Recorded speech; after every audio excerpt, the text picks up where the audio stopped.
Hey there, friendlies. How's up? Welcome to the 15th of December episode of the Beer Blades and Bushcraft live stream.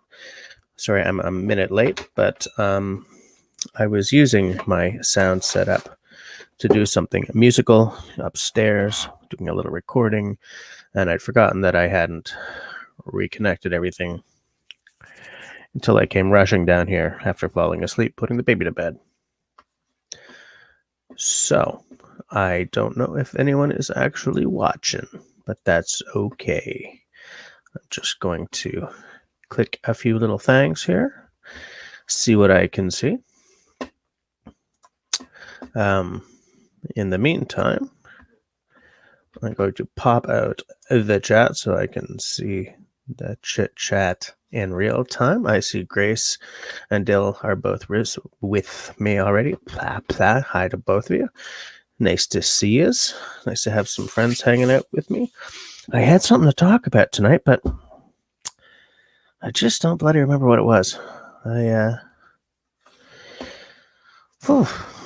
was going to do a video today about something specific, but life kind of got in the way. I ran out of lunch break, shall we say. But, whatevs. I have a beer here that I have never even seen before. Yeah, that can really is as blank as it looks. Hold on. Let me turn it. See, there's a little kitty cat. There's a ladder. This beer is called Silo. So I guess it's supposed to be a silo. Salut Simon, comment ça va ce soir? Tu travailles trop, je pense. Hey there, Tenenbaum, how's it going? Grace, I don't bloody remember what the theme was. I have no concept. I'm feeling a little run down, guys. I had something in mind, and that's the thing, if I fall asleep while putting the baby to bed and I wake up, my mind is wiped. I should have written it down. Hey, Mark, how's it going? So, Grace, do you have a theme for tonight then? Would you like to suggest a theme for tonight?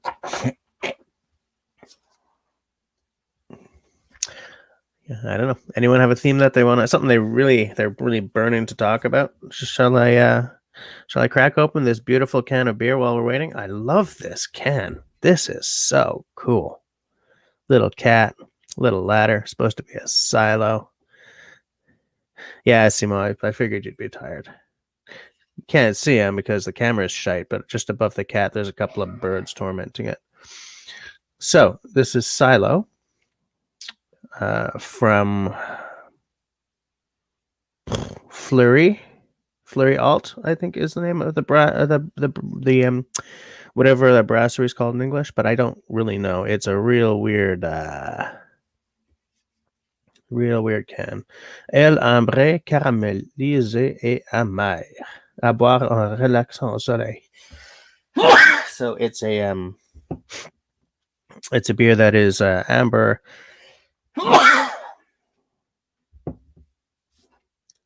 We're gonna get through this, guys. Amber, caramel, and a little bitter. To be drunk while relaxing in the sun. There ain't much of that around. El artisanal, so it's artisanal. It's a microbrew. Non filtré, non-filtered, which I like. Brassé à Montréal en petit lot, made in small lots here in Montreal. And then it's just the okay. So the name of the brewery is Silo. It's here in Montreal. So I guess the style of the beer is a Fleury Alt Tabernouche. Silo brand, Fleury Alt. Oh, come on, Camera. Come on, camera. Come on, fool. Oh, well. 5% beer, 5% alcohol by volume, 473 milliliters. All right, now that we got that out of the way, I'm going to spill it all over the floor, all over the desk, or destroy the pour. Let's see which happens, okay? Which one of those things happens. Canadian beer, American beer glass. It's just a beautiful relationship between our two countries here, guys.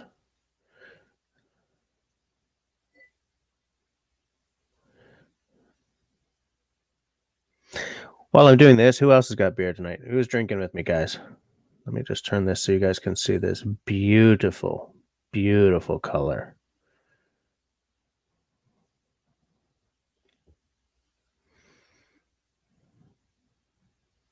How many of you guys were watching my panel discussion last week where Eric had that, was it a Hefeweizen that you pour by flipping the pint glass upside down on the bottle, turning the whole thing, and then slowly lifting the bottle out so that the head stays in the bottle? How many of you guys watched that? That was cool, eh? Serge is here, and yet I did not destroy the pour. What the hell, Serge? Ooh, yeah. There really is kind of a summertime taste. It's got like a sparkle to it. It's a little bit sharp, but it's not unpleasant. Yeah, I'm gonna buy that again.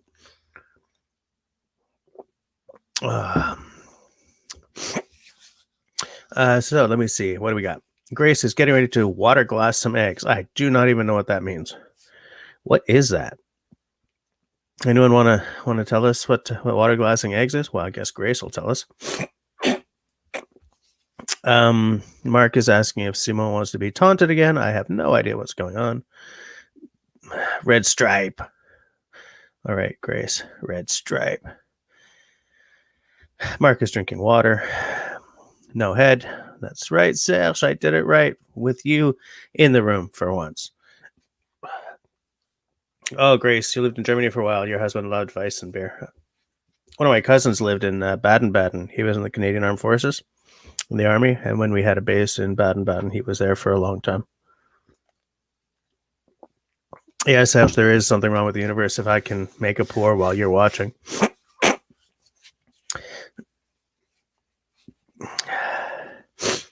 So, yeah. Hilariously, for once, I'm actually ready for Christmas. Most years, by about Friday, I would be in a panic because I would have forgotten something. This year, there's one thing that I wanted to get, but I've realized I'm not going to have a chance to do it. Obviously, not for myself. So I've just sort of let it go. But everything else I've actually got covered for once, which is very unlike me. The reason I'm talking about this is because also not destroying a pour while Serge in the room is also extremely not like me.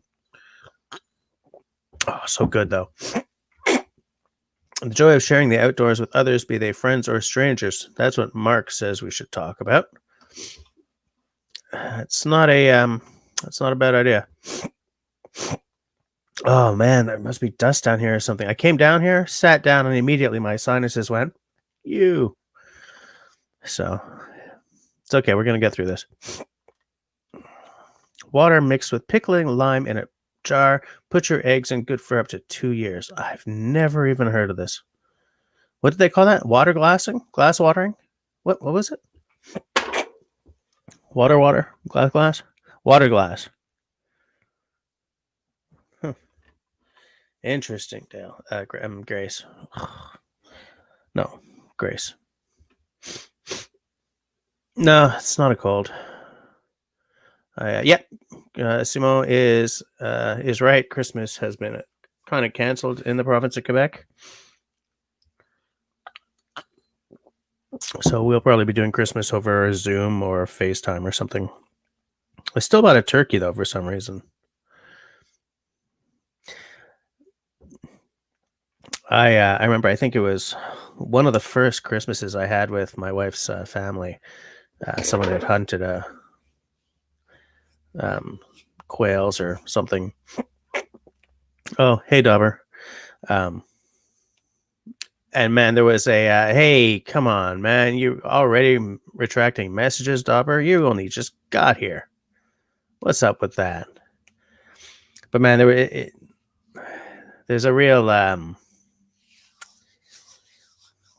there's the reality of where food comes from when you've got like this bird on your plate and you take a bite. Excuse me. You take a bite and you get like a pellet, you know? Good memories. Christmas has gone by. But okay, if no one else has any ideas, we could talk about the joy of sharing the outdoors with others, friends, strangers, whatever. Because I mostly shared the outdoors with friends and family. I mean, when before the world ended, I got to share outdoor time with Serge and his brother on occasion, but mostly like my family, especially Camille, the eldest daughter, as you guys have seen on my channel. Serge Dauber retracted. I love it. I haven't really shared outdoor time with strangers much. Obviously, I used to go hunting with my father-in-law, but it's weird, like he wasn't there to enjoy the outdoors. He was there to get a job done. So we would go up to hunt camp with groceries and stuff, but he wasn't the type to ever just sort of sit there and enjoy the northern lights or whatever. He was there to get a job done. When we weren't outside, he was inside, maybe playing Yum or listening to the radio or whatever, getting ready for bed, go to bed, get up, go out, hunt. Like never like struck with gosh wow at the beauty of the environment we were in, whereas I am very much that type. Dauber says Pennsylvania's going to get pounded with a winter storm tomorrow. Well, it was nice knowing you. I was it yesterday, I think. He sent us he sent me over a signal, like a screenshot of the weather for the next night. It was like 16 inches of snow, 12 inches of snow. And they said, yeah, and then it's all gonna melt because it's gonna go to the whatever the American version of the low tens is. So I said, like, great. So you're gonna get buried and then drowned. It was nice knowing you, Mister. Home here now. How's it going? Oh, you retracted a message too? You guys. Oh, my sinuses. Sorry, guys. Fox it. Lift. 1 to 2 feet forecasted. That's a lot of snow. I'll tell you what, though. We had all this snow. Hey, up north of 60. How's it going, Dave? Like we had some snow on the ground last week, and I liked it because what I don't like is that stage between snow all over and red leaves. Like Montreal, man, that in between stage is depressing. It's gray, like gray. It's all concrete and like the skeletons of trees. I was like, as soon as it's like that, I'm like, dump some snow on this damn city, please.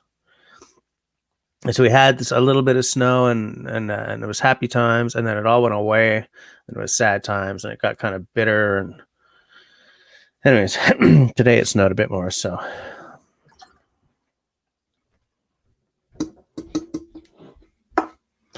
The world looks great when it's under a big old blanket of snow. The world also looks great when it's green. It looks great when it's fiery red. It looks great at that sort of that light green of the brand new growth. I don't remember what that green is called, but like in spring when everything is just going boom. But the in-between spots, I mean, they're just little slivers of the air, but man, oh, they're depressing.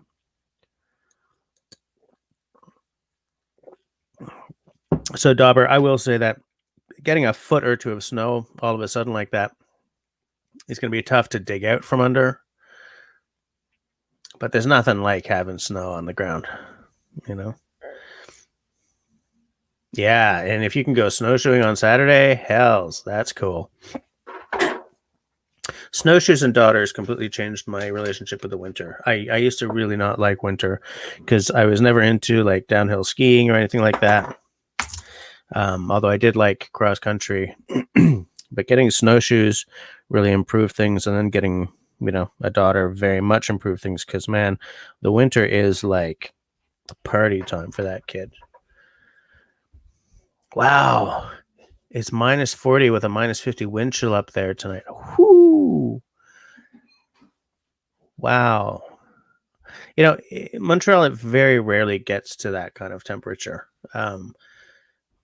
Like if it does, we get cold weather warnings and everything. I remember a couple of times when it hit that when I was still living in Winnipeg, especially because, man, there the wind gets really biting.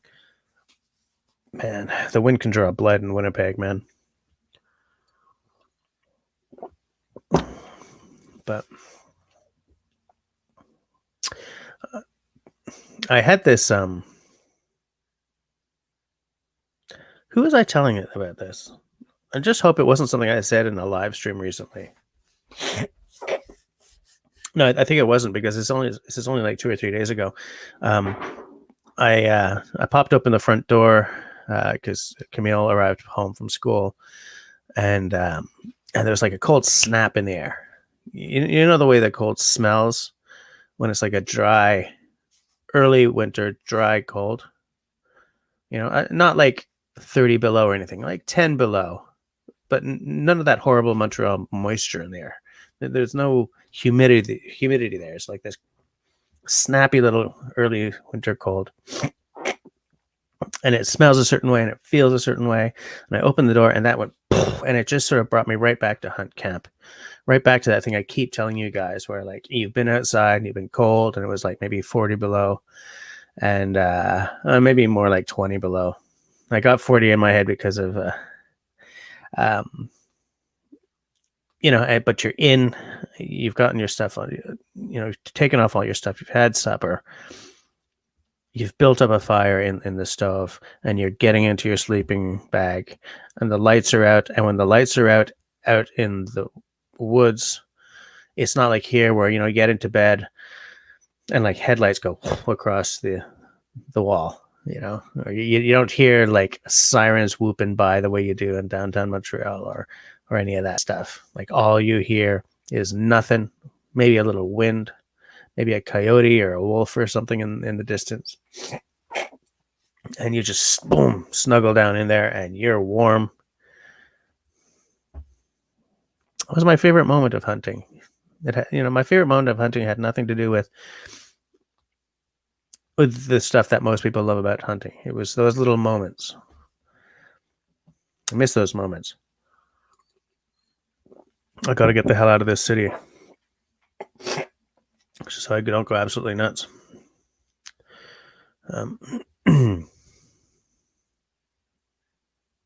Simone says, I got stuck in Matan. Hold on, I'm going to pop that up. First of all, for those of you who are wondering, this is why I was talking about that. Actually, does it hit that kind of temperature like a lot? Like, will it hit that kind of temperature for like a week or two? Dave? Hey, Mike Morton's here. Mike, I got to have you on for a panel discussion one of these nights, or an interview or something. I think my channel needs more Mike Morton. Jay Garcia, hi. You've never experienced snow. I don't remember where you live, Jay. I think I've asked you that before.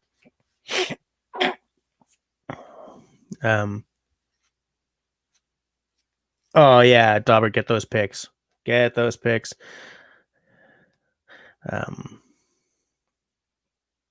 Yeah, so it'll hit that kind of temperature for a long time. Yeah, weeks sometime. Yeah, that's what I figured. That's sort of what that's what I figured. But my idea of the North is so sort of cliched that I never know if I'm right about that. It's like, oh yeah, it's minus 40 for months at a time. It may not,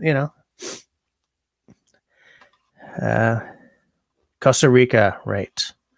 I've never been there. I'd like to see Costa Rica one of these days. Oh, that's a good beer, guys. And then Simone said that he got stuck in Matan during a snowstorm, just shy of 35 inches over 60 hours. Was lucky to have played. I don't know what 35 inches is, but I think it sounds really, really deep. Colin, how's it going? How's it going, Mr. Colin? I've been pinging Mike Morton a little bit because no, Mike, you pinged me a few days ago, and then we started getting into talking about winter camping and how much it's going to cost me to get set up. So I think I'm going to have to try for next year. It's not going to happen this year, but because even like just, when you're starting as like a tent at $1,600 or something, it's like, ugh, 35 inches is just shy of a meter. Wow. That's a big dump. That's a big old dump. We got a good crowd in here tonight. Nice. It's nice to have such a nice crowd on a night when I cannot remember what the hell I wanted to talk about.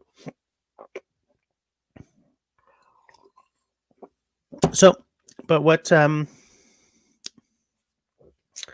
was it? Mark said that we should talk about sharing your outdoor time with either friends, family, or strangers. How many of you guys would like?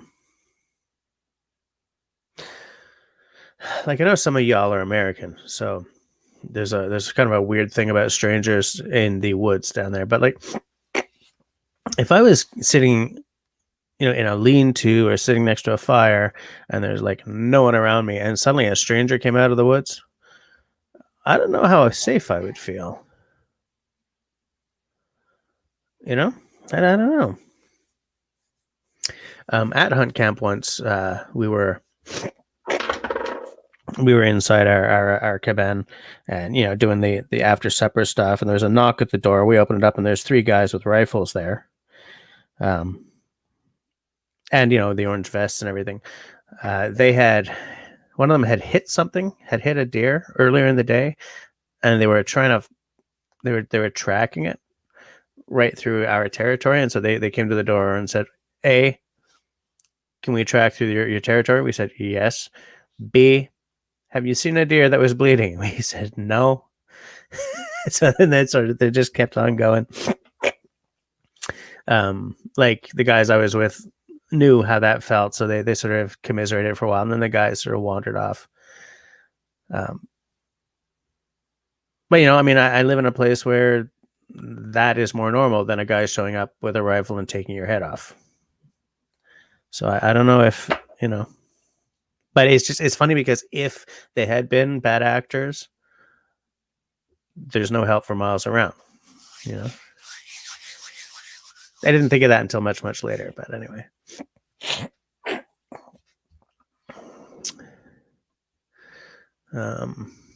Everyone's just saying hi. Tenenbaum says there are lots of communal shelters in Scandinavia. Yes.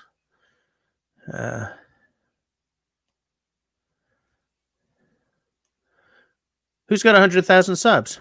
Oh, that must be up north of 60. Swamp Rat says, I was married once. I'm not a people person. I would eat them. Okay. Grace says that where they camp, they deal with trespassers on ATVs. Dale says, I should be popping this up. Depends on the area where you're in. Some places that happens, other places you would get run off. I have a friend who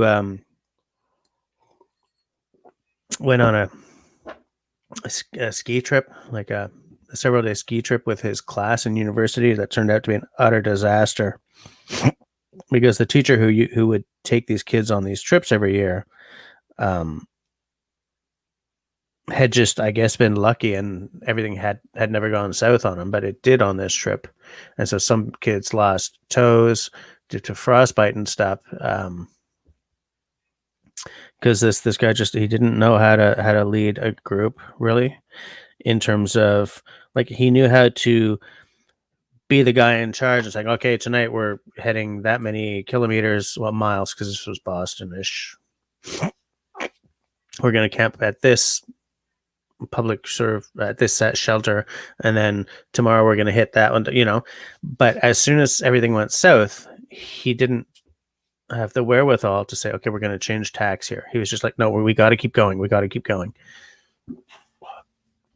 Stuff like that worries me, man. There are people who have groups with them who should not have groups with them. This guy was a professor of physics, not a professor of surviving when the stuff hits the fan in the great outdoors.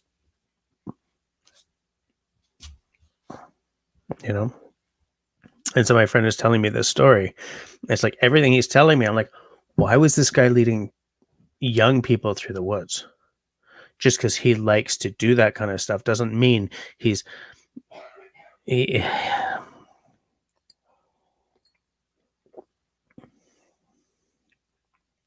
like, what does it take to think that you can lead people through the woods just because you like to do it? Like, be a responsible leader, be a responsible, like a guide. Essentially, what you're doing is you're being a guide, and that is a skill set.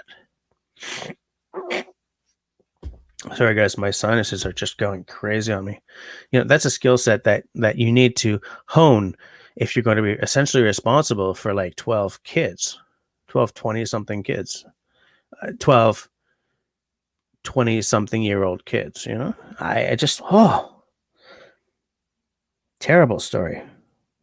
Depths of winter, out in the woods, bunch of kids on skis. Know how to deal when the crap hits the fan. But that sort of comes back to, enjoying the great outdoors with people and with people maybe you don't know that well.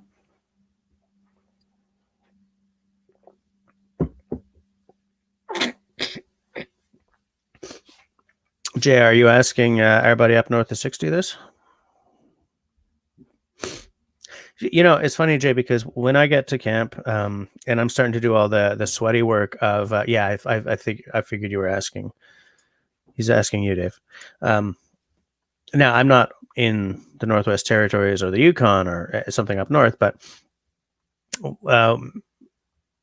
even in the winter, when I get to camp and I start to do all the sweat work of getting wood together for a fire or whatever, I will take off a layer as well, so that I don't overheat. Because if you overheat and you get sweaty, that could be bad news when you're in sub-zero temperatures.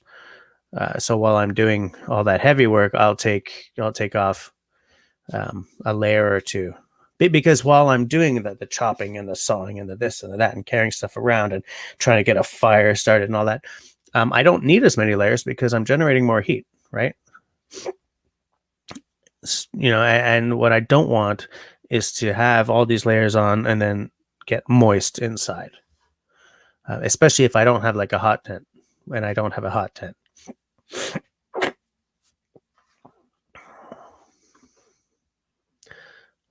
Oh yeah, like Tenenbaum says, hold on, moisture management is important. Exactly. IRC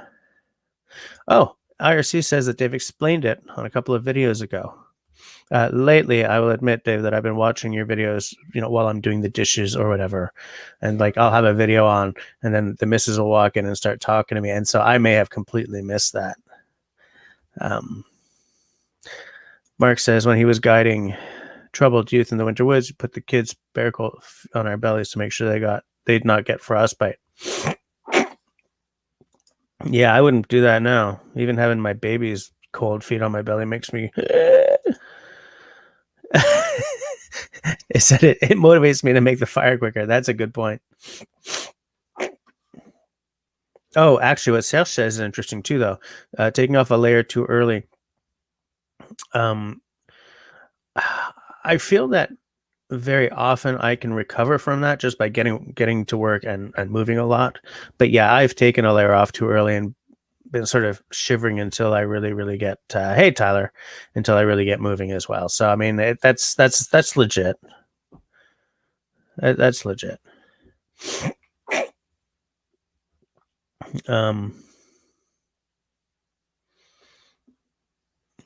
Tyler's here.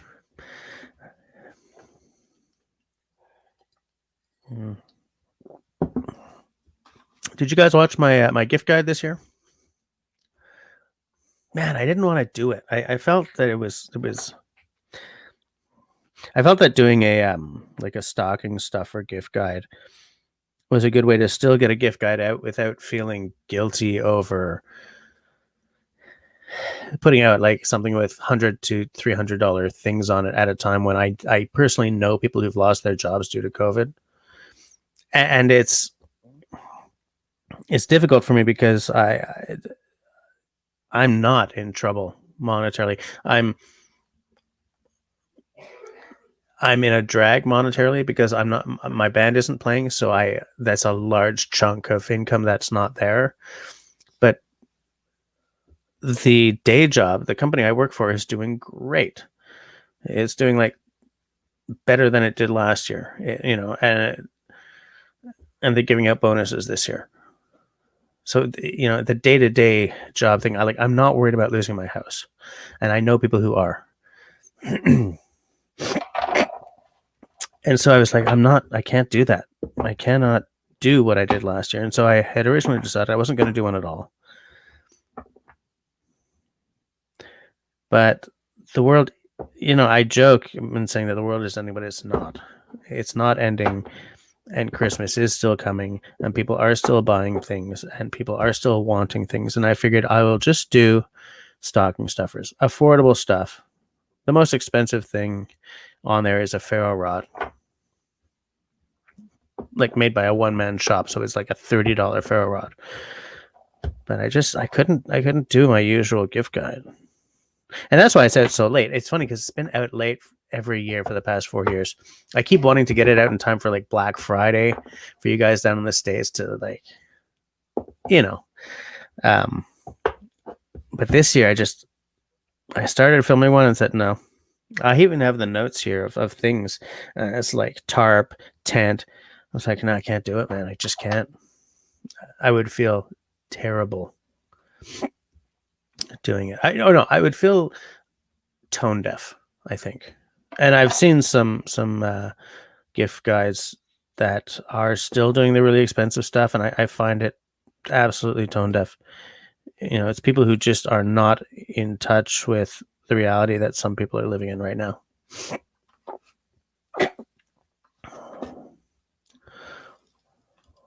Hold on. I want to catch up with everything. Colin's had frostbite before. Wouldn't recommend it. I wouldn't either. Grace watched my gift guide video. Nice. Thanks for the support. IRC wants to know if Dave likes his boots. Good old boots. That's something that's real important. I was going to say if you're up in the north, but no, if you're even around here in winter time, if your feet get cold, your trip is over, man. So you keep your feet warm and you keep them dry. You just pack the socks, and if you got like a hot tent or something, you just hang them up every night. Or if you don't, you stick them by the fire. You make sure you got some dry ass socks. What I do is I have one pair for sleeping and one pair for doing stuff, and I've always got one of them drying while I'm wearing the other. And so a good pair of boots, really, really hugely important. If you're gonna spend a shift ton of money on something, boots is an excellent place to put it. Like, I think having a great pair of boots is more important than having a really high-end axe. And you guys know that I love me some high-end axes. So yeah. Funny, you guys are saying I watched the gift guide, but none of you are saying you liked it. It was a weird one. I know. Yeah, David, it's funny because you've said that, and I believe Paul Kirtley has said the same thing. He said that, when he's, but I'm not thinking of him. I think it was Pine Martin. Yeah, Pine Martin says that when he's getting set up and going out in the woods in the winter and stuff, he likes to be just a little bit chilly, because that way, if he is doing some hard labor or something, before he's at the point where he's taking off layers, then he's not going to immediately start sweating. He says that it's just better for oh, damn you, basement. And I figure if you're saying that and he's saying that, then it's pretty safe to say that's a really good plan. And it's funny because I have always dressed up to the point of comfort in the winter. Like when I just go outside to shovel the driveway or whatever, and I always end up too hot. Always. I always end up too hot and sweating, and I come in, I'm like, oh God.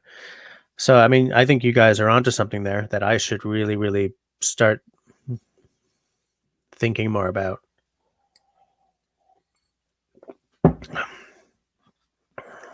Dale says, I'm originally from Louisiana.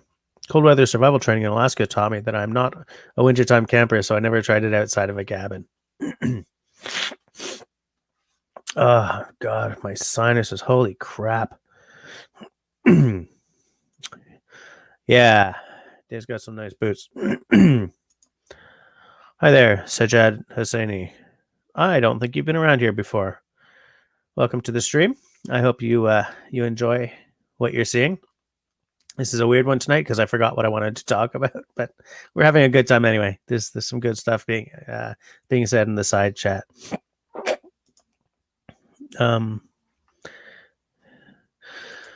Cold feet are a deal breaker, and ironically, it usually starts with sweaty feet. Exactly what I'm saying. Exactly. If you get sweaty ass feet, and then they start to get cold, forget it, man. It's done. I'm sorry that I scared your cat with my sneeze. Dave says, I'm using double mountaineering boots this season for the first time. Double mountaineering boots.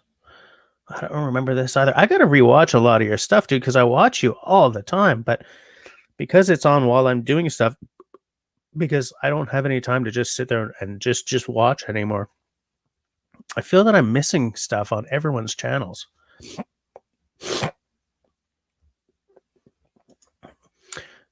Yeah, Grace, I'm buying that book as soon as I can. As soon as all the Christmas stuff is sort of paid for, I'm going to buy that book. Because I want... It was another one where sort of everything on there is stuff that I would like to get, either for myself or from someone else. I will check out those videos as soon as possible. Raspberry, you did a video on, welcome, by the way. I'm really happy to see your name in my side chat because I've been wanting to tell you that I believe it's you who made a video on my self-reliance's impending move that I thought was very fair to the people who are causing him to move. And it was nice to see, even though I'm pissed off about his move. And I feel that it's unfair that he should have to. I think your video was very classy. So if I'm mixing you up with someone else, I'm going to be really embarrassed, but let us know in the side chat because I can handle it. Oh, I finished my box of Kleenex. God damn it, guys. I was just not prepared for tonight.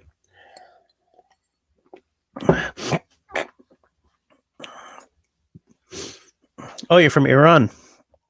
We usually have a guy with us, Hamza, who's from Simon. Where's he from again?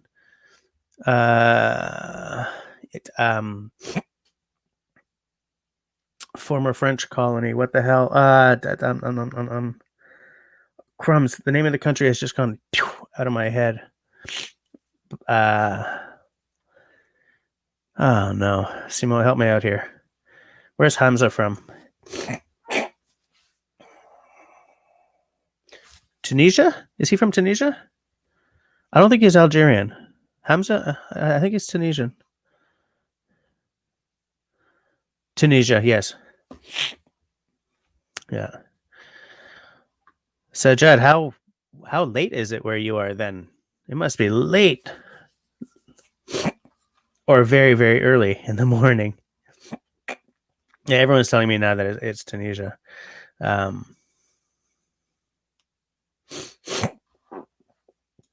It's not COVID, for God's sakes. It's not COVID, please.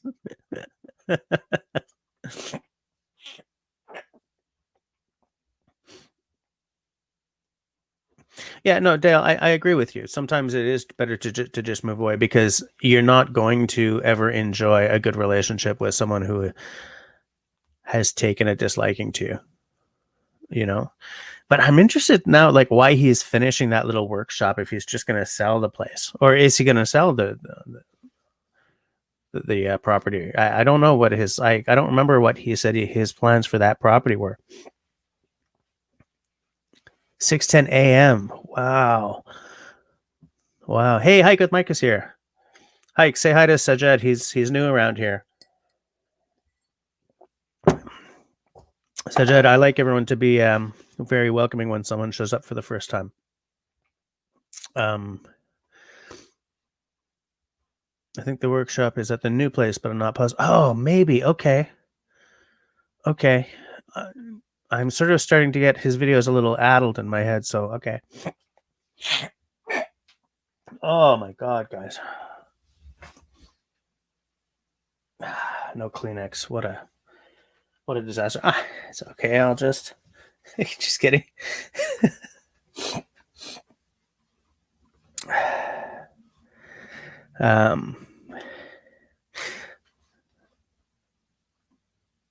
Yes. Oh, is Iran like a half hour ahead or behind? So John, do you I'm probably destroying the pronunciation of your name. I'm sorry, but do you do a lot of camping in your country? Mark is asking the same thing.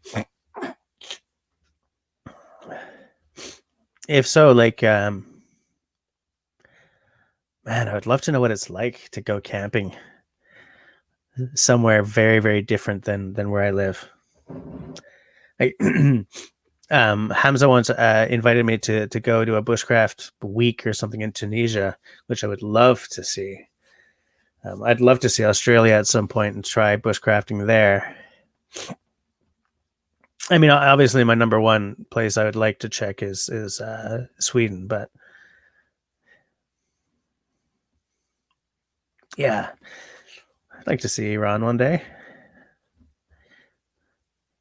So many places I'd love to see Morocco one day too.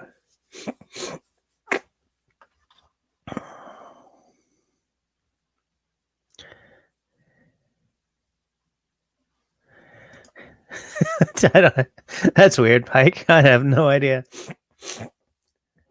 Aloha, aloha. It doesn't match the beat.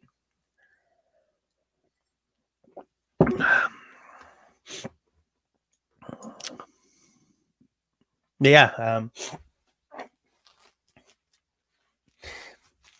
I even would like to do yes, but it's cold and raining these days. Sajad says. I'm just waiting for it to. See you later, Dauber.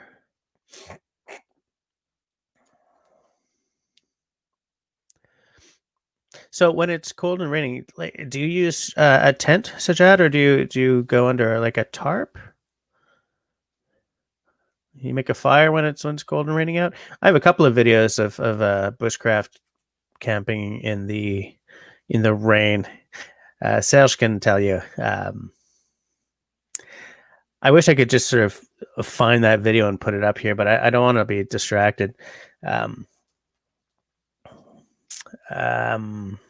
The hell was I saying? Yeah, starting a fire in the rain can be a real chore. That's for sure. Hike also says he would like to camp and bushcraft in Australia. Yeah, me too. But Dale says they got some wicked, deadly wildlife. But I would also love to do like South Africa, and they got some wicked, deadly wildlife there too. But I'd like to see that part of the world in a massive, massive way. So now that Outdoor Dauber's gone, we can all start talking about him, eh? Is that like a Carolina Reaper? I'd like to try one of those one day too. And so I ran over here to get online without being too late, and I don't have any blades with me or anything. I don't got anything here to show you guys. Yeah, you do, man. There's a lot of weird stuff in Florida. Check this out, guys. Bare face. This is a micro distillery Canadian whiskey, which I hope is not like most Canadian whiskeys. Haven't opened it yet because I bought it for the other channel. Don't Fear the Reaper. Making a fire in the rain sucks, but impressed with Jess's fire making skills. Man, remember that, House? Remember that rainy ass day? It's like all it takes is agonizing effort. I wish I had like my list of videos open so I could just pop it into the side chat.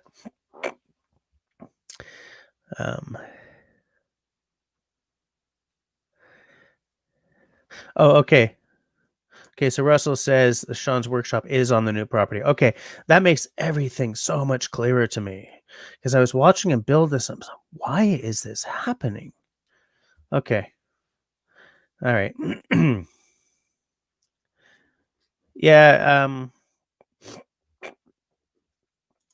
I maybe I don't know. Should I try to find the link for that video? Unless do I have a mod on who's already sort of looking for it? That was what, last year? Sales, was that last year? Are you still? Yeah. Or was it the year before? It's weird. Like this past year has been so weird that I don't know what was a year ago and what was longer. Because last year I did the video series on like around Tobermory, right? Last summer. Was it Stake in the Woods?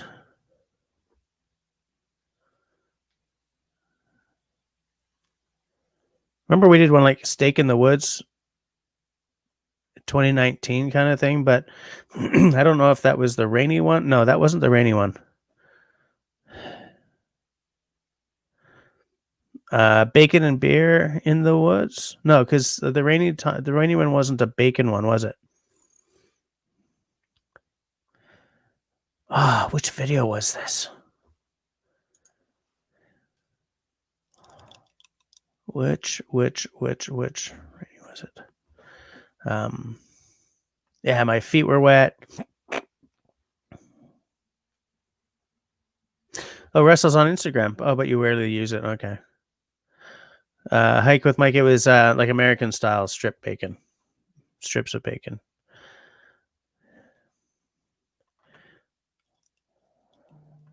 Jeez, I'm trying to find it, but I feel that I'm sort of ignoring the chat while I'm looking. So I'm just gonna, Serge, if you find it,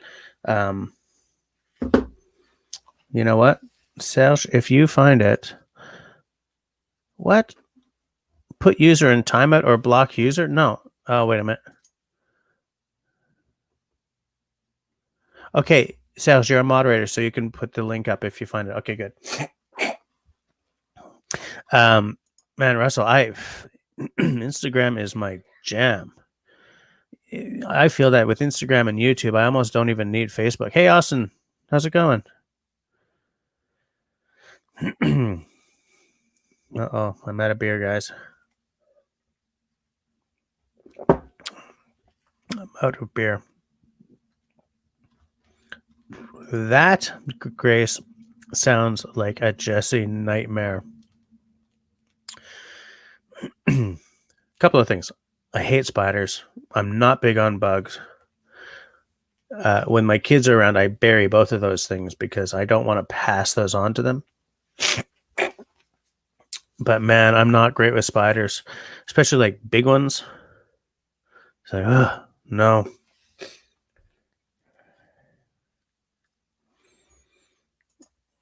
Fight the fight, Austin.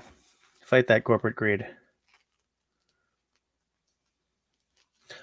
Oh, interesting. You're going to a beach hiking adventure? How is that? How's that different than? Well, I guess it's very different. But like, hike. Do you have any like solid? Like, if you could sum up the difference between swamp camping, which I know you do a lot of, and doing like a beach adventure, just sum up the major differences in one like soundbite, what would they be? In the meantime, because my original idea for tonight sort of went out the window, I'm just going to throw up the invite if anyone wants to get on and talk about anything we've been talking about. If you want to talk about sharing the great outdoors with friends and strangers, that's fine. But it looks like people are talking about some cool stuff in the side chat. So if anyone wants to get on, I've just dropped the invite down in the No, I haven't, because I didn't hit the button. Now I've dropped the invite down there. Sorry, guys. Grace, if I had a tent full of spiders, I would do exactly the same thing. Aside from maybe trying to kill them with fire and then dying in a conflagration. I see you finally got some snow in Newfoundland and Labrador. Not sure how long it'll last. Yeah, we've got like this. We got a dusting. It's just a dusting. Oh, Austin's got a new haversack. I will look for that video.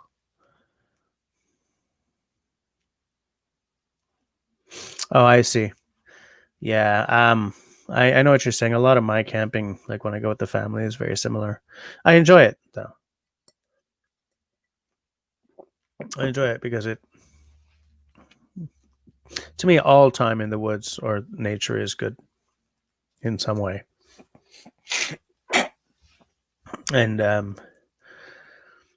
I enjoy being solo, hard ass bushcraft overnighter. I love it, but there's a real pleasure to being out there with my family as well. Mr. Tony Brown, how's it going? Hi. I'm all right. How are you? I'm okay, except for suddenly my sinuses being all crazy. I don't know what's going on. Oh, it looks like Serge found that video I was talking about. If Sajan is still here, about me, or whoever was asking about in the rain. No, I was riffing off what Sajan had said about being in the rain. Serge found that video and put it in the side chat. So, how's it hanging over there in Sweden, mister? Pretty good. It's dark. Yeah, I can imagine. It's Little, not here, so I can hardly imagine what it's like where you are. little less cold lately. It's actually been above freezing for about a week now, which is Wow. which is nice. We're -10 today. Mm. Yeah, so that's nice. And are you winterizing houses and stuff right now?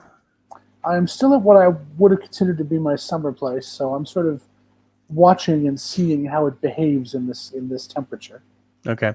I had intended to go back south, but Yeah. it just hasn't happened, and I don't know. It seems okay here. Okay.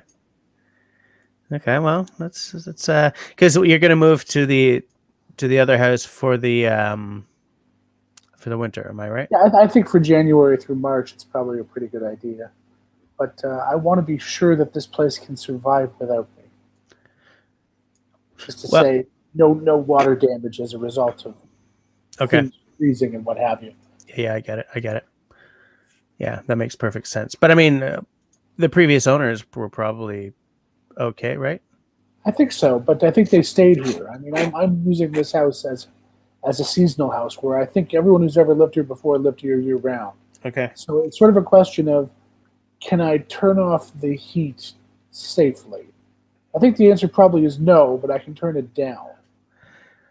Like 10 degrees kind of deal? Yeah, something like that. Just to keep the pipes from freezing? Exactly. Yeah. Yeah. A frozen pipe can be a bad deal very, very quickly. No, I wouldn't want that. Yeah. Yeah, it can be very expensive to deal with.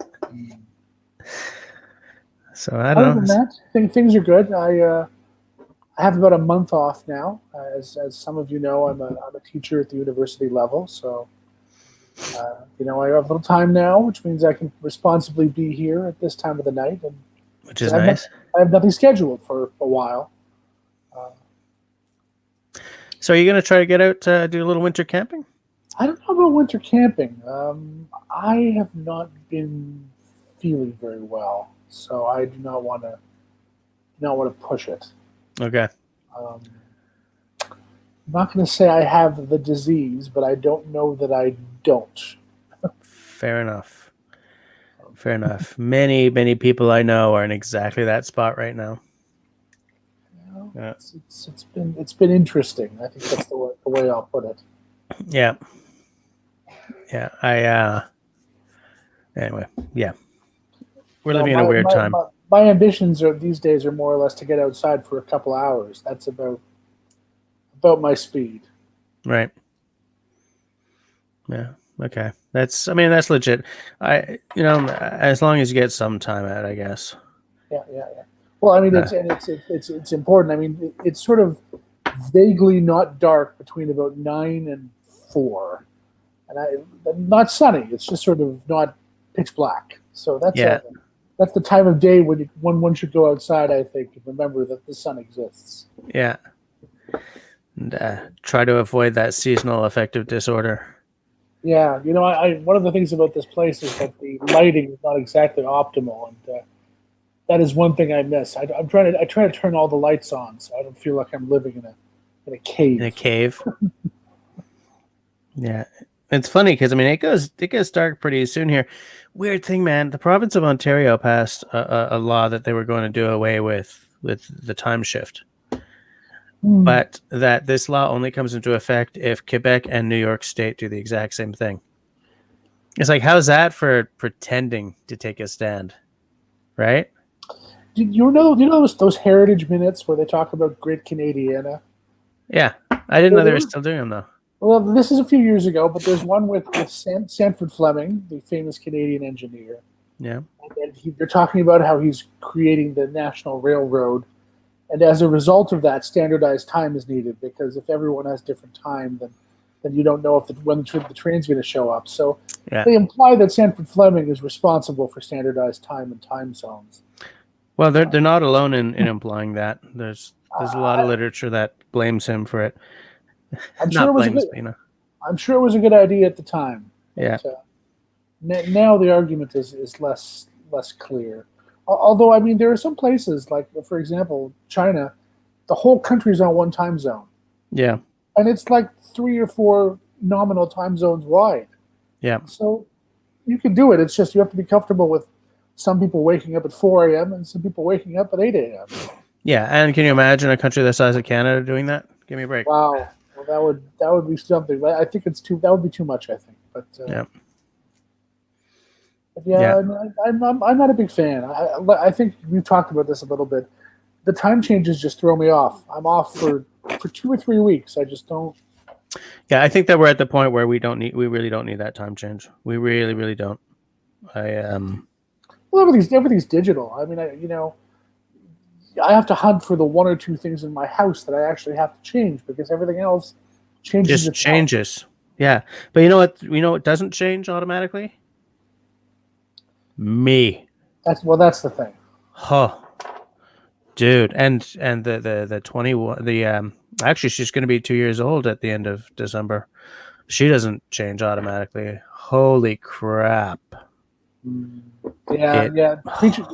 Children and pets both have no idea what the hell's going on. No idea. Why are you not up?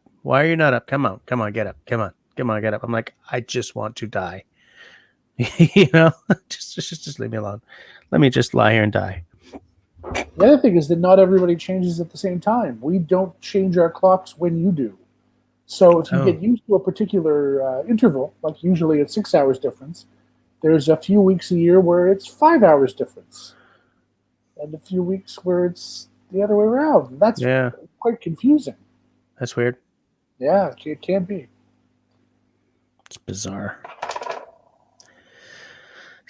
Serge says, by the way, just so that we can keep up, that he's not looking forward to tomorrow, starting his day at -18, -25 with the wind chill. Wow, Serge. Yikes. Hike, sort of, I think he's either talking to Serge or you, probably you. Yeah. He needs the sun. A lot of us northern peoples deal with like a really bad depression. Like once you hit like January, February, starting to go into March. Well, I guess in March it starts to taper off a bit. But man, I get it real bad. It's hard, and even if you're not depressed, I mean, on a physical level, I just feel like I need to hibernate. Like my body is telling me this is the time of the year you should just stay inside and be a bear and sleep. Be a bear. curl up, don't Yep. wake up till May. Yep. Yeah. Yeah, hi guys, Mike. It's weird because like when I read that Ontario was doing away with the change, the time change, I was like, yes.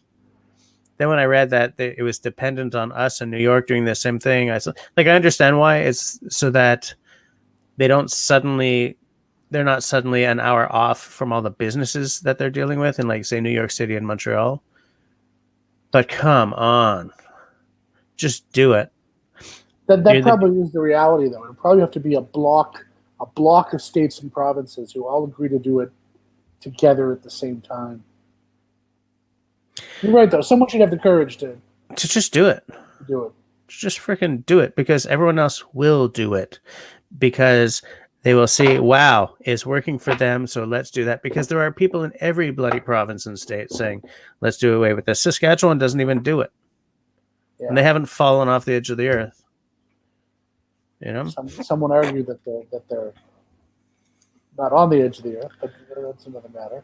You know, children and pets do know what the hell's going on because they go by the natural rhythms of the earth. Yeah, I buy that. I think you're right. I'm thinking of a particular YouTube video where there's a dog waiting at the door to be let out an hour early.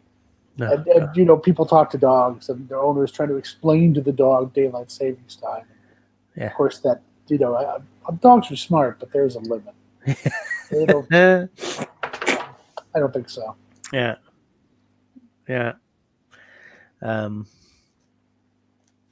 Funny, eh? You know what I'm sometimes struck by when I just look down the side chat and, you know, talking to you and stuff, is that how many of us don't live in even remotely the same world when it comes to hitting the outdoors and just living day-to-day life. Like, I'm thinking of Dave up there, you know, up north of 60, calls his channel that for a reason. And then I'm looking at a guy like Hike with Mike. Like, you and I are almost not as far apart as those two in many ways, even though you're physically further apart. I'm in I would argue, a relatively urban or semi-urban context. I mean, I'm in a population center. I have access to amenities. And even in terms of, like, the climate where you are and the climate where I am, you know, we both get cold winters and fairly hot summers and stuff. But, like, I'm thinking of, like, especially Dave and Hike with Mike, or Dave and Sajad, right? Massively different. Oh yeah, realities. It's and there's Cliff is in New Mexico. You know, I used to know someone who is but had lived in Arizona before moving up. And let's face it, Arizona, Nevada, in the summer, you're living on the surface of the sun. You know, it's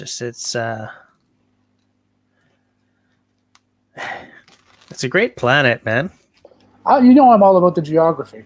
Yeah.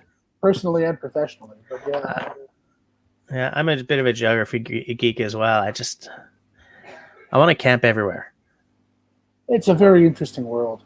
There's so much to see that it varies. Yeah. It varies so much. I mean, I've been here for 8 years now, and I still get a kick out of the fact that when I go out in the woods are familiar, but not totally familiar, because there are European species that replace all the North American species that I actually know. Right. And I have to sort of work that out. I mean, all the pines are different. Mm-hmm. You know, many of the spruces are different. Right. The birches are more or less the same, so they're familiar. But that part of it by itself for me is quite difficult. You know, I go out there, I expect to see. There aren't white pines or red pines here. You know, we don't have those. We have Scots pines mostly. Right. And all kinds of weird spruces that you don't have in North America. Interesting. So that by itself for me is it's a kick. And it's fascinating because you have different spruces than us, but the fact is there are spruces across the world. Yeah, certainly at this latitude, for sure. Yeah. That's bloody fascinating because there's a lot of ocean between North America and Europe, or North America and Asia. The other thing that kills me, and this is from my experience in the Canadian forest, is that I expect there to be squirrels around. There are very, very few. Oh, And that's interesting. and just from a purely ecological standpoint, I don't understand it because there are plenty of trees with good nuts. And you think that squirrels would flourish, but they're just really there are a few, but there really aren't many. I mean, if this were a Canadian forest, they'd be everywhere. Yeah. And so I don't know why that is. My one theory is that they were all eaten during the Second World War, which is a distinct possibility.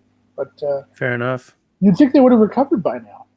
But there's nothing else living in that niche? There's nothing. There's no tree rodent that lives in that niche, Wow. despite there being really abundant tree nuts.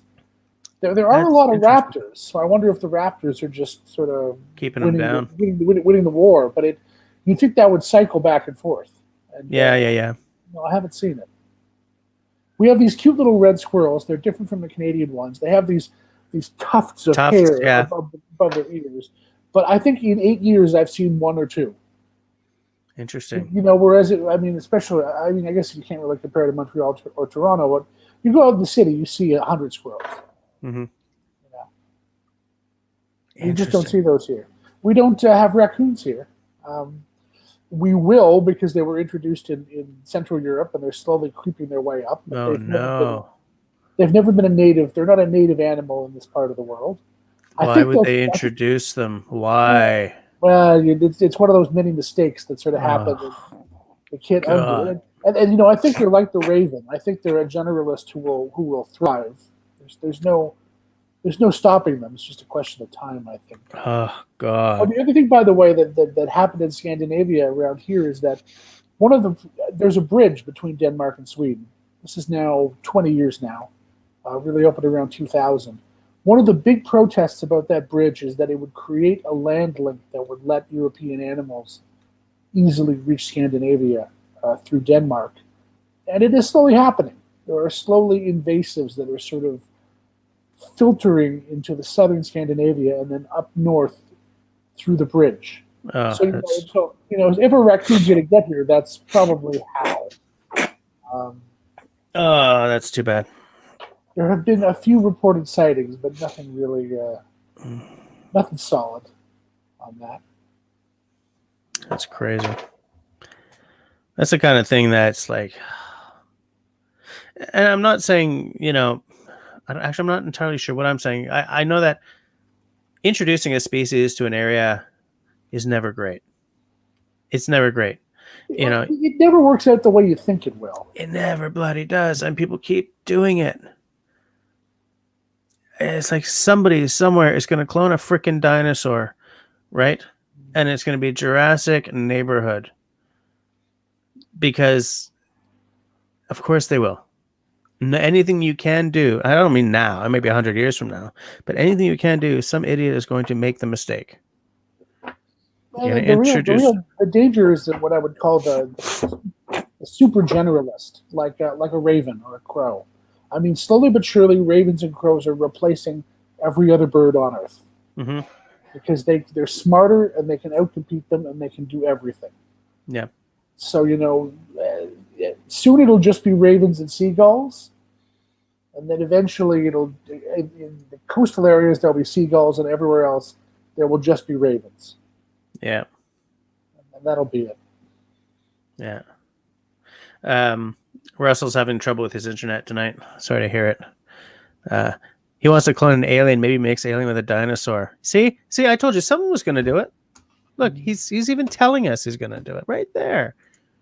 Russell, you're going to kill us all with your alien dinosaur cloning, mixing stuff. And I'm joking about it, but the fact is, like, anytime I read about someone introducing a species somewhere, I get like this weird kind of stress. It's like, don't do it, man. You're going to ruin that area, because it always does. And sometimes it's like you don't see it because it's a fish or a kind of clam or a kind of mussel or something. What are they called? Tiger stripe clams or whatever. Zebra mussels. Like, shit, dude. Zebra mussels, purple loosestrife. I mean, It's like, oh man. Hey, Dennis is here. Damn it, man! I missed your live stream again tonight, so I'll be watching it time shifted, like I watch all your live streams lately. It's these evenings are getting harder for me to not sort of drift into sleep while I'm trying to put the baby to bed. Newfoundland, we didn't have squirrels because all the nuts were in the rest of Canada. However, we started moving home to retire, and now there are tons of squirrels. I knew it. Somebody was going to go there, right? I like what Hike with Mike says. Just dig up all the pavement, plant more trees, stop the urban sprawl. That would probably help us get rid of some of the what the hell are trash pandas called again? Raccoons. They call them the Swedish is wash bear. Wash bear? Oh, because they're wash. Yeah. Right. Tvättbjörn, and that's a kind of a fun name for them. Yeah. Yeah. Yeah, and Mark knows what I'm talking about. The zebra mussels, right? They get in there and suddenly everything goes to hell. So I don't know. I mean, some of the really classic examples are Australia. You know, when White Man came, he brought a bunch of his animals with him, and they are consistently out competing and destroying the native wildlife. And Australians are taking great lengths to try to control the rabbit population and also the feral cat population. The feral cat population. It's just a terrible problem because they kill everything, including the birds as well. Yeah. And then the cane toad. The cane toad is the classic ecology example of a intentional introduction that turned into an ecological disaster. Yeah. And so then what do? Do you just cull as many of these things as you can and just hope for the best? Or at one point, does it become part of the local ecology? Right? I mean, this is the thing, though. This is the power of biological replication. And then we see it with the current virus as well. Once it gets out and it starts multiplying, there's not much you can do. Yeah. You know, it's out there. How at what cost do you really want to try to put a genie back in a bottle? It's almost impossible. That's kind of what I'm saying. Like, you know, with the feral cats, I mean, there's one philosophy which is just kill every feral cat you can find. And then there's another philosophy that, well, they've become part of the ecology in this area now. Well, it depends on how you feel about endangered species and unique wildlife. The Australians are not willing to let their unique wildlife die for the sake of cats. And I'm totally being devil's advocate here because if I was laying down the rule there, I would say cull those cats. No, but the thing is, people don't like it because when people talk about that, they think of a non-feral cat. Yeah. They think, well, you know, that's terrible. They're such wonderful creatures. Like, well, no, I don't know if you've ever met a feral cat or tried to get near one, but they're not that fun. They're mean little killing machines. And even non-feral cats are killing machines. That's true. Right? And in fact, that point is made that even if you leave the domestic cats in the equation, they're still taking out a bird a day. Yeah. If you're not watching them. Yeah. So, you know, and I mean, I like cats. I've had cats my whole life. I mean, I don't have any pets right now, but I grew up with cats in the house. In fact, for the past 5 years, it's the only time I've ever not had cats, I think. But at the end of the day, you know, they're little engineers that change the ecology wherever they get loose. They're an extension of humans. They're part of the way we engineer our environment. Yeah. Yeah, and crazy stuff. But I mean, it's the kind of thing that, you know, people in countries are dealing with. I can't believe it's already past 10. I've been having a great time. Man, this time is just rushing by. By the way, guys, anyone else who wants to come on and talk with us about this stuff, I'm going to drop the invite down there again. But I'm having a good conversation here, so I mean, this is a good show. Oh yeah, Mike says that he has 4 cats. His are house cats. Yeah, mine were as well. My last two. I didn't let them out.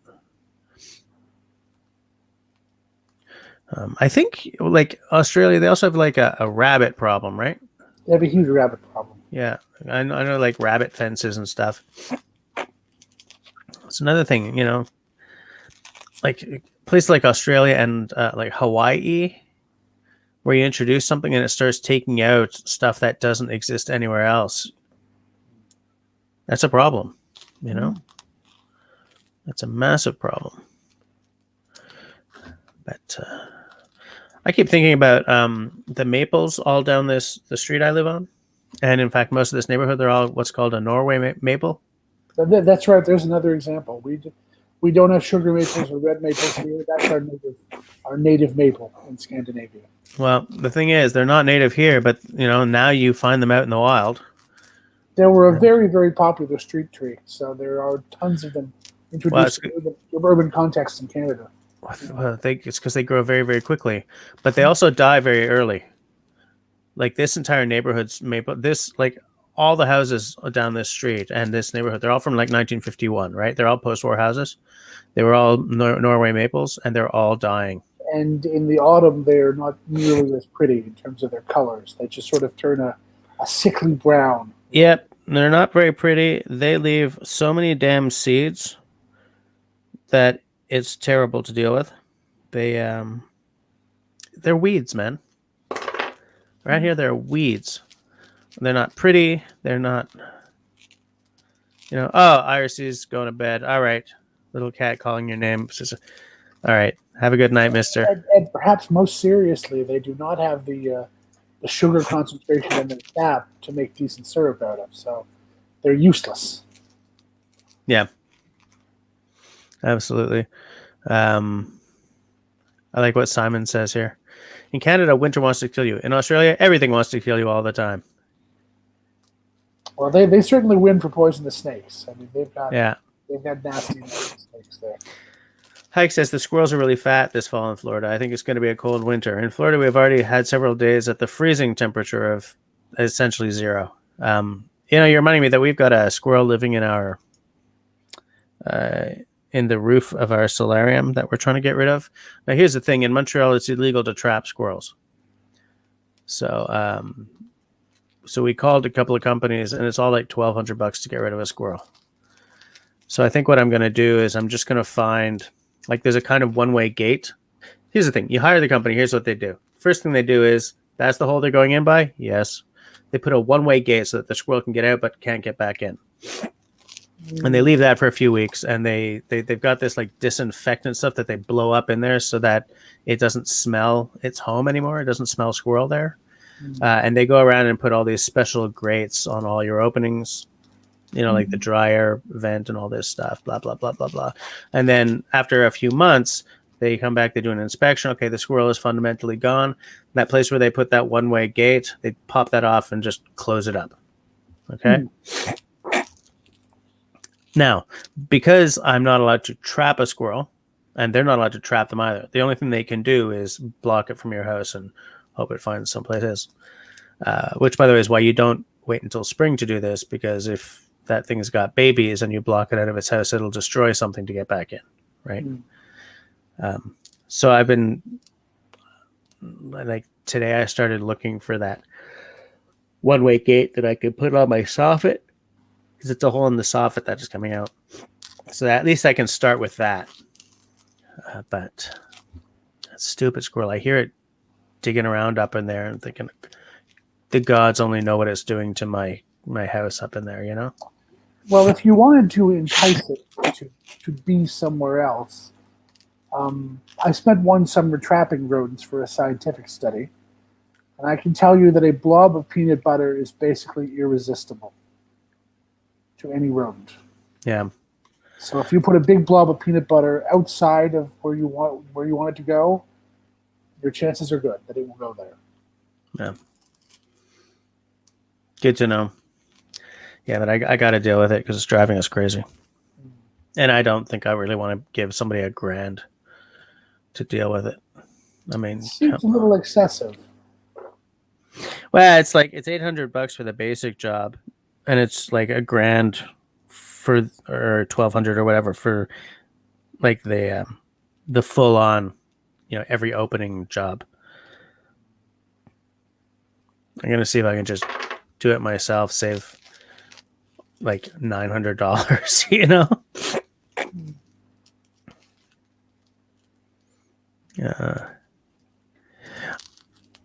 Grace says a squirrel came down their chimney, went down the flue for the basement fireplace. Poor thing was scared to death. Wow.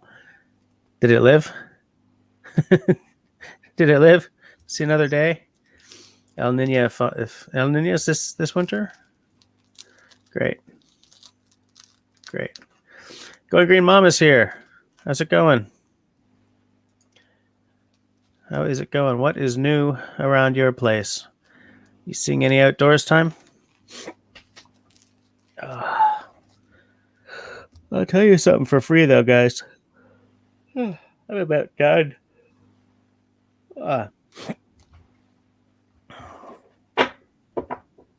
Just organizing my stuff here. I'm just looking at the side chat just to make sure that had to open the windows. Yeah, okay.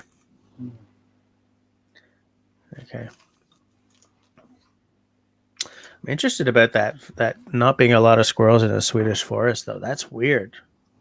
I have to find an ecologist who's really an expert on this to see if they can explain it to me, because it just doesn't. To me, it seems quite odd. Maybe it's just in the south here. I mean, I'm talking about a certain area of the country. Maybe if you go further north, it's different. Because they have those same squirrels in like the north of the UK. Yes. Right, little red guys with the tufty ears, like around Scotland. It's the European red squirrel, yeah. And isn't that more? It's a kind of a boreal liver animal, isn't it? Yeah, I think so. Whereas actually the common one, which is in North America, the one that's big, that's either gray or black, is actually a Carolinian forest squirrel. Yeah, those big gray guys are. Those big gray guys, whenever they sort of move into an area that has the little black squirrels, like Ottawa has little black squirrels, they essentially outcompete the little black guys, and the black ones disappear. Mark is asking if it's too cold. Well, not around here. I mean, historically it was colder in this part of the world, but these days it's relatively warm in the winters, which is quite interesting. We get. I mean, for one thing, it's not continental here. For another, we get the effect of the hot water from the Gulf of Mexico, which comes up and actually sort of, that conveyor terminates near Denmark, which makes it unseasonably warm here compared to how it should be. Okay. If that ocean circulation ever changes, it will be much colder here. Right. Because of that, it's actually, our climate here is a lot like the west coast of Canada, which is amazing considering that we're north of 55 degrees. Yeah. That's crazy. That's not what I was expecting at all. No, it's. I mean, it depends what you like, of course, but I actually enjoy the milder winter a little bit. So. Yeah. When I was in BC, winters were because of the Japanese current, right? Yeah. Same idea. Yeah. But my friends tell me that in the 80s here, you could actually ski here because there was persistent snow and it was colder. And this reminds me of Toronto. I mean, in Toronto in the 80s, we would get snowfalls that would last. Yeah. They would stay below zero for long periods. And it still gets cold in central Canada, of course, but the winters of my youth are a memory. It hasn't been quite like that for a while. Yeah, absolutely. I agree completely. Same here in Montreal. It's the winters of the 70s and the 80s are gone. God Golden knows. Green Mom, I'm in Sweden, the south of Sweden right now. I'm from Canada. I grew up in southern Ontario. I've actually lived in a lot of places because I'm an academic, and that has a tendency to make you move around. But Toronto is home originally, and Sweden is home now. It is almost 4:30 in the morning here. Yeah, and I get the feeling that Sweden is probably where you're going to end up with tenure and stuff. In fact, I have tenure, so Oh, you have tenure, so you're there. I have tenure, and I have no desire to move. I mean, Yeah. some of the biggest threats in my life right now are that the current plague somehow changes the way universities work, which is a Mhm. possibility. But barring the economy restructuring itself completely, I do intend to stay here for. Well, I've got a good 20 years to go on that pension. So Right. Yeah. Yes, Grace, Bushcraft daughter, did just move to Sweden. yeah, Yeah. I actually shot her a couple of emails. I have not heard back. And I don't know if I mean she was moving with her dad because he had work coming up here, but Yep. then the pandemic started, so I don't know where they're at. Yeah. I think they moved anyway, but yeah, I don't know. Yeah, Canoe Hound. Dennis is from Southern Ontario. Oh, he's asking why you moved to Sweden. And And the it's because you. answer is the job. I mean, if you're an academic, you go where the work is. And I found a right fit, and it turned out real well. I mean, I'm very, very happy with my work. Um, I was seeking work in Canada and the United States, but as it happened, it worked out for me here. Yeah, it's funny because like kind of what you're saying. I mean, I know some academics. I'm good friends with some, and it's kind of in some ways it's a bit of a nomadic life, you know, Well, until you land the tenure. But exactly. I And exactly where you're going to find that right fit is very hard to predict. mhm, If you're someone who's unwilling to move, that's extremely difficult. yeah, Um, there just aren't a lot of opportunities. I mean, I interviewed at, I would say, 4 or 5 different universities in Canada over a 3 or 4 year period, and I got close a couple times, but unfortunately for me, it never worked out. but Um, are you glad that it did work out for Sweden though? Like it oh, sounds to me. I very much like it here. I mean, there's there's ups and downs. Work is important because you spend maybe a third of your life on it, Yeah. but work isn't everything. I I miss my family a lot. I'm happy to live in this digital age where I can interact with them more or less this way, which, for better or worse, lately this is how everyone interacts with everyone. Yeah. But I'd like to see my family. I normally see them about once a year, and that's hard.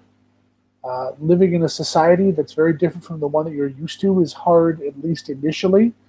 I'm getting more used to it now. Hmm. I'm starting to get better at speaking the language, so just being here with people you don't know is getting easier. To answer Going Green Mom's question, I primarily teach in English because English is the language of international science, and our students study in English. My Swedish is passable, but it's good enough to order food or have a casual conversation. It's not really good enough to talk about the finer points of fluvial geomorphology. So Right. so English is still for me a little better in that respect. I don't regret it, but you know, it, if you'd asked me 20 years ago if it was what I would have imagined, the answer would have been no. I thought I'd probably end up in the United States purely from a statistical point of view. There are hundreds of excellent research universities in the United States. In Canada, there's perhaps tens or less than 10. And globally, again, that there's at least, well, in English speaking places, there aren't maybe that many. I Hmm. think I would argue I got pretty lucky. Right place at the right time. Right. I It's funny what you were saying about how you like you're used to seeing your family once a year, but like nowadays it's kind of like what we're doing now. And I mean, because the Quebec government has canceled Christmas, this is how I'm going to be spending Christmas with my mom this year, Mm. even though we're in the same city, you know?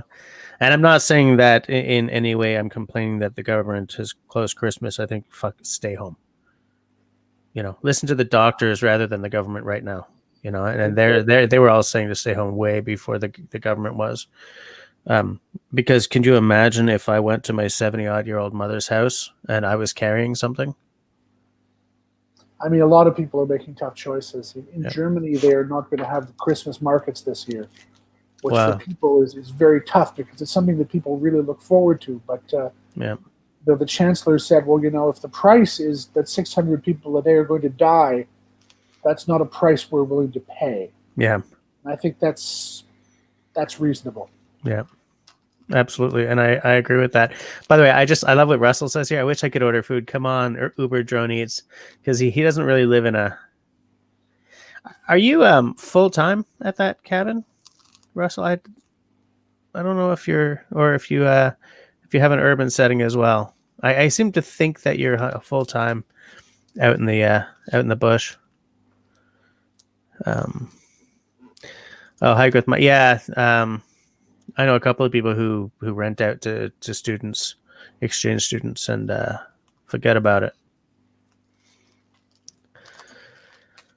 Some are doing better at home, some are not. For the virtual school, oh yeah, my daughter and virtual school are not friends. We got a virtual school day coming up at the end of the week.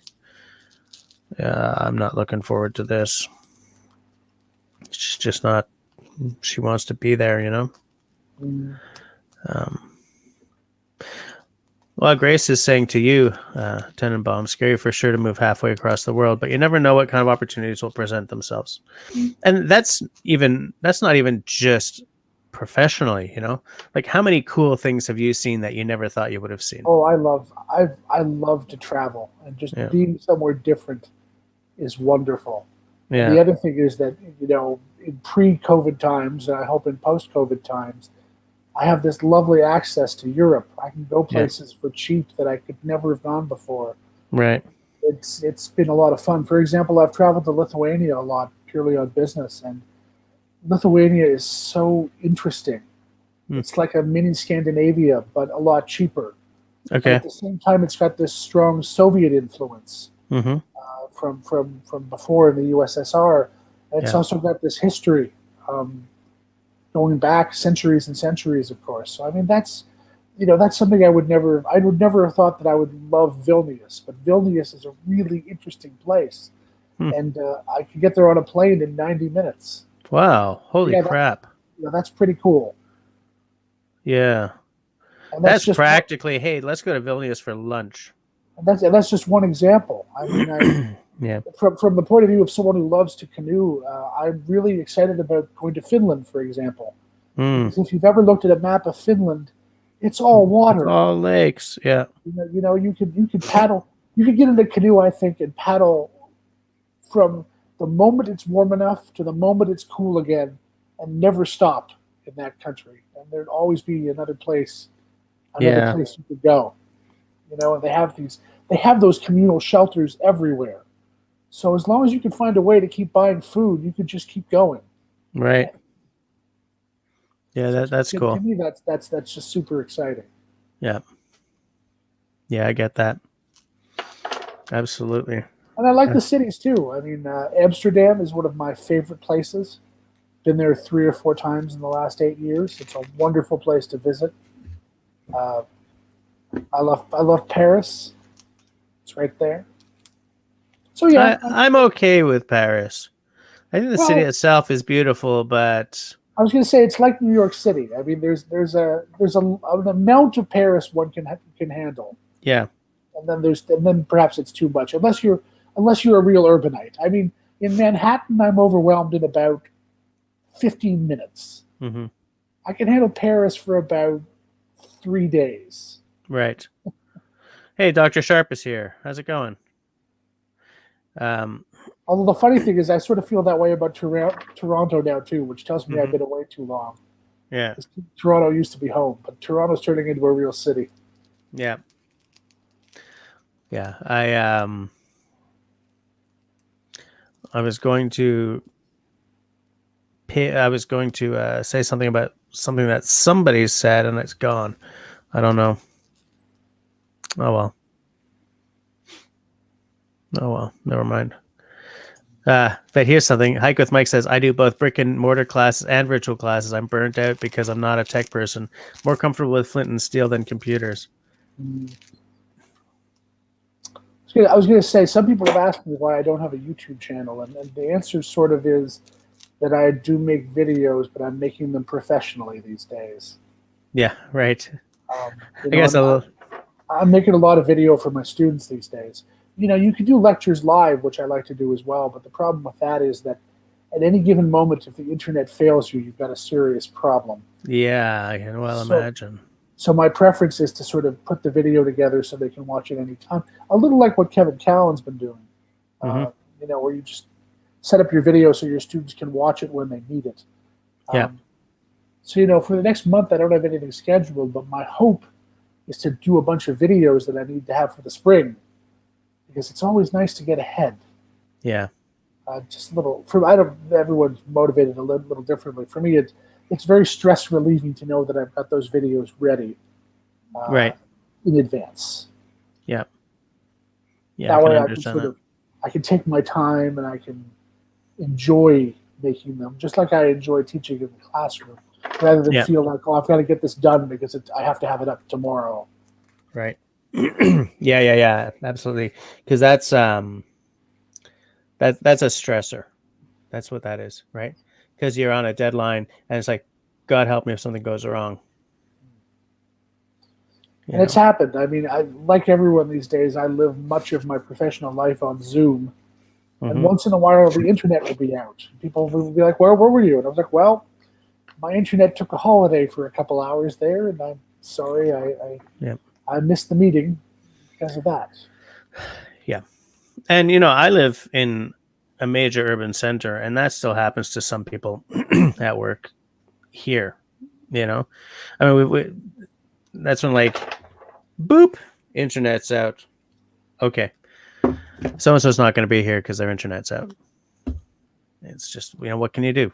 The fact is, the internet, even in like major urban areas like where I live, it's getting overloaded, man. Because they weren't designed for the entire world staying in its homes and trying to maintain commerce and meetings and communication. I think that the infrastructure is getting a test. I think it's holding up fairly well. There are some who say that we're not even close to maxing it out, but I know enough people who disappear for part of the day from all the from the Teams meetings that somewhere something is breaking down, under the strain. We're very fortunate to have very fast fiber internet almost universally. Wow, nice. Southern Sweden, so that part of it, it's relatively reliable and pretty nice in that respect. Yeah, I am. Like I have fairly quick internet, so I'm not sure if I need anything faster, but part of me just wants the fastest. Part of me wants 5G on this, right? Oh. So that I can live stream from my phone anywhere. These days, if I try to live stream from my phone, forget about it. I've tried it before. Some of these people have seen it and they're like, we're not hearing anything, dude. You're frozen. If I could live stream from my phone and have like good quality and like I'm not dropping frames all the time, that would be great. I think it'll happen. I think it's just a matter of time. Mm-hmm. Especially if you're in an urban area. I mean, in Canada, they're going to roll that out to the major urban centers pretty fast. I have a close relative who works for TELUS. And, that's coming. Yeah. Yeah, it would be nice. Well, it's funny because when the iPhone 12 was released, because it's a 5G ready, right? I immediately thought, crumbs, I just bought an 11. Why didn't I wait like an extra 6 months or whatever it was? But the immediately, the second thought was, there is no way that Rogers will let me have 5G affordably. Oh, so you'll pay. Cares? You'll pay. So who the hell cares? I would like it, but I'm not willing to. What we pay for cell phones here, like the service and everything, is terrible. It's absolutely terrible. And Canadians just accept stuff like that, Yeah, both the U.S. and Canada, the market in cell service is not as fair as I think it could be. Europe is quite a bit better. Yes, this is true. And I think that we're worse than the United States, even. And it's funny because we're consumers. We are the ones with the power. But nobody thinks that way. And so nobody does anything. It bugs me. Hey, Mallory's here. At like 19 minutes till the end. That's all right. Oh, geez. Holy crap. I just got a note that my daycare is closed until January 11th. Oh, man. Early January is going to suck. The squeak was home all day yesterday, and I got nothing done. So if they're closing daycares for an extra week or two, that means I'm going to have a rough time getting anything done. Now, interesting. I'm glad that so many of you guys who know what the hell the situation is are here.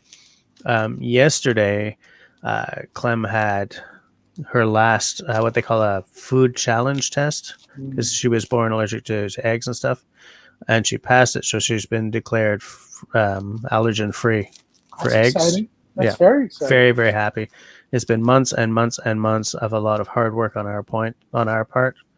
That we just have to keep sort of piling her full of eggs for the next few months just to solidify the situation. But it was like when she didn't react to raw meringue and the doctor was like, we're good. It was just like, I got a little weepy. Maybe a little weepy because I thought we would never get there with her.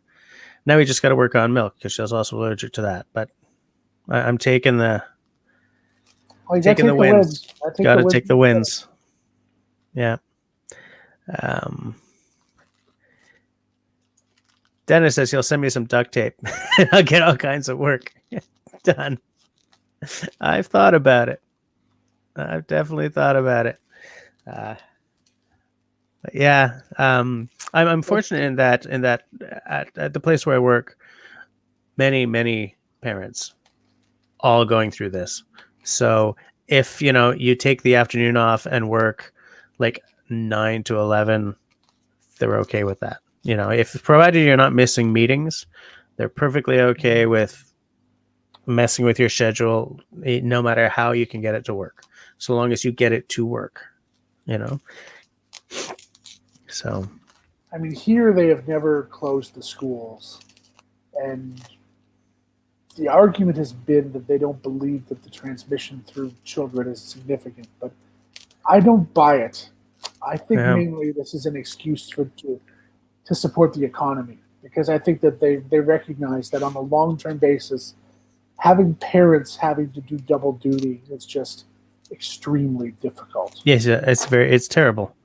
But on the other hand, I think you pay a price for it. I think that a lot of there's community transmission happening here through kids, and I don't think they realize it, or they simply choose to ignore it in the name of the lesser of two evils. But I don't know. And it's hard to figure out which are the lesser of the evils, right? In some cases. Yeah. Because one of the things that was discussed massively here is that for some kids, like, look, Camille goes to a school that is a large percentage of these kids are not living in a secure situation at home, shall we say. And so that for some of these kids, school is their safe zone. Whereas for, most for a lot of kids, home is a safe zone, right? And so there was a concern for the kids who are no longer able to get to their safe zone because of, their home lives and stuff. I get it. I understand. I absolutely do. I don't know what the answer is. I know that my daughter is so much happier going to school than she was trying to be a virtual student. But you know, it. I don't know. I don't know that anyone knows what the answer is. I mean, I think the danger for young people is that it's a year now that their development has been slowed, and Yeah. the question is, you know, a lot of people, I think here, for example, think that this goes on for at least 6 more months. Hmm. And if it's not 6 more months or maybe a year, what's the effect of that for all those young people over that time? Yeah. Maybe it's a year of their working lives. Maybe it's hard to say, and that's something that they never get back. So that's very tough. Yeah, and especially at a time when your brain is developing. And even as Mallory was saying, what I didn't really mention, but is a very, very big deal at our school, is that for some of these kids, um, they don't live in a food secure environment. And so, you know, the food that they get at school is Yeah. very important. It's, yeah, I don't know. It's weird because I'm clicking. Oh, suddenly it's working. Okay, because I've been like clicking on comments and trying to bring them up on the screen, and like nothing has been moving. But okay, that's cool. So yeah, I don't know. I think we're still in uncharted territories in many ways, and like every century or so, something like this happens, right? So start building the knowledge up for the next time, guys. You know, surely we can build on what we've learned. And Grace says some of their schools are still making take-home meals available.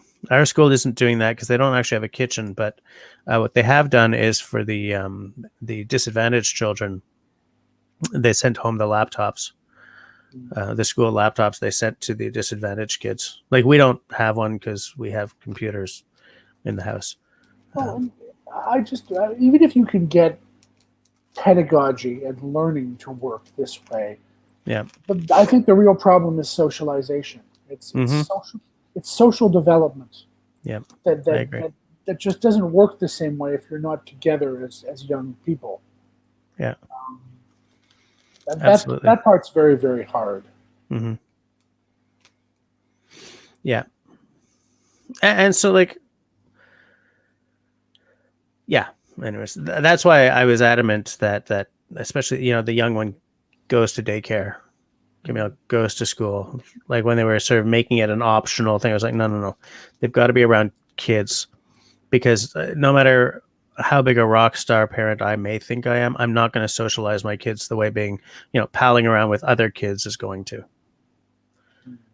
It's, Does the other half of your household get any time off over the next few weeks? some her job is even more demanding than mine, so this has been a really rough time, and I'm definitely not going to say what she does for a living, but I was just wondering if she can be around to help a little while daycare is closed. she does like the 70-hour work weeks, right? So, I mean, I have built my life in such a way that I can run support for her pretty much permanently, just in case. Um, it's part of the reason I don't ever seem to get to the woods anymore. But this will work itself out eventually, or I will go nuts. So I hope it works itself out. I'd like to think that in a year from now we're going to have a different conversation. Yeah, me too. Hey, Mallory, how's it going? I'm good. Getting ready for Christmas. Yeah, we're essentially ready. For the first time in my life, I'm not, leaving it to the last minute. Partly because I'm terrified of being surrounded by people in a crowded shopping mall. Yeah. We're not doing presents this year. Nobody's doing presents, so we're just really taking it easy and trying to relax and grieve because we lost a dear friend. So we're just chilling this year. It's funny. I don't know what the story is behind your dear friend, but I know a lot of people who've lost people due to the event that's going around the world right now, and Yeah. so this is, I think, going to be a very, very sad Christmas for a great many people. Yeah. Well, Christmas is never really easy in my household because Ben's accident happened around Christmas time. So it Okay. always brings back those memories. So we don't usually go around and have like big parties and stuff. So we just, Christmas is like another day for us, I guess. And we see Okay. family all year round. So we try to appreciate them all year round. Okay. All right. Yeah. Well, that's wow, Mark. Holy crap. A buddy of mine has lost 12 people. Wow. Jeez. Wow. Wow. Yeah, it's been a crazy year. It's been a crazy year. I lost Yeah. I lost 3 friends this year. Hmm. So, Kind of makes you want to just crawl into a rock, doesn't it? yeah. Yeah. Yeah, definitely. Yeah. It's crazy. Sorry to bum your live stream. You know, I need another beer now. But no, the thing is, people are losing people right now. Yeah. And we can't, you can't ignore that. You can't look the other way because you look the other way and there's someone else who's just lost someone. You Yeah. know? Oh yeah. I should say that on the topic of living here instead of back with my family, over this year I've lost 2 people, and I couldn't even attend their funerals. Yeah, Yeah. That was difficult. Yeah. absolutely. And, Definitely. you don't get to be with your family during those times. That's Yeah. difficult too. Yeah. Yeah, Ben's lucky. It was one of his brothers in arms. It's a veteran that he went to Afghanistan with, and he was really close with him. So he was able to get into the 25 people Oh, nice. place. At least, right? Yeah, so he's going to be going out to Quetikuk out there in Sherbrooke area Hmm. on Saturday. So yeah, man, Mm. we didn't see this one coming. Very often you don't. Nope. For me right now, it's weird. Strangely, considering what's happening in the world, I'm losing more people to cancer than anything else these past few years. And even when you do kind of see that coming, when suddenly they're not there anymore, you still didn't see that coming Yeah, in some bizarre way. yeah. It's Yeah, man, it's a tough world. it is. All 3 that I lost this year had kids, and they just decided that they needed to go. Mm. So that's 3 of them with young kids. It's like crazy. I don't know how you could do that, but anyways. Well, and it's funny because for me, I've said on this channel before that I have a black dog that has really nearly done me in a couple of times, but young kids change the world for me. I mean, I still have my black dog, but there's no fucking way. I know, right? See, I I had just swore on my own damn live stream. yeah. Demonetized. But I'm serious. Like, there's no way. There's no way. Yeah, same here. When I was a kid and I had no responsibilities and I was getting picked on and I was having those dark thoughts, I pulled through. But I Yeah. mean, now having kids, I couldn't imagine like leaving them. I love them too much. And, like I couldn't even, Yeah. I don't know. Yeah. I often do this thought experiment. I mean, since we're in the dying moments in my live stream, just making it all depressing and stuff, I often think like where the world went wrong. Like if you could find a date where everything switched into feudalism or whatever, or maybe it was the Romans or whatever, or maybe it was like the first village somewhere where instead of all the houses being the same, there was one that was bigger and that introduced power.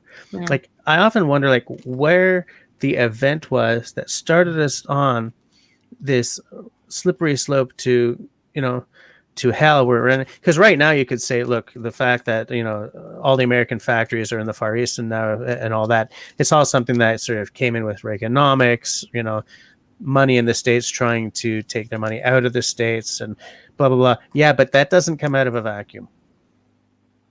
And the Romans were corrupt and the Greeks were corrupt. Yeah. And there were African kings who were corrupt. And like, where did that start? Because all this depression and everything comes from the pressures that we deal with societally that aren't natural. Well, But I mean, tribalism. everybody struggles. Okay, tribalism. Tribalism has existed since ancient times. There's always been limited resources in a given vicinity. And unlike animals, we don't automatically live in equilibrium with our environment. I mean, Yeah, I don't know if you're a fan of The Matrix, but the fictional argument there is that it is our nature to always want more. I was a fan of part of The Matrix, the first so part. Maybe there's where that starts. We always seem to want more. And if Mhm. I want more, it means I have to have some of yours. Yeah. Some people would call that human nature. Yeah. Foxa says Egyptians started this crap. Back in the day. Goes back Egyptian. further than that. Yeah. Power has always been there. I mean, I watch a lot of films. I recently watched Stanley Kubrick's great 2001. And he shows two groups of proto-humans fighting over access to the water hole.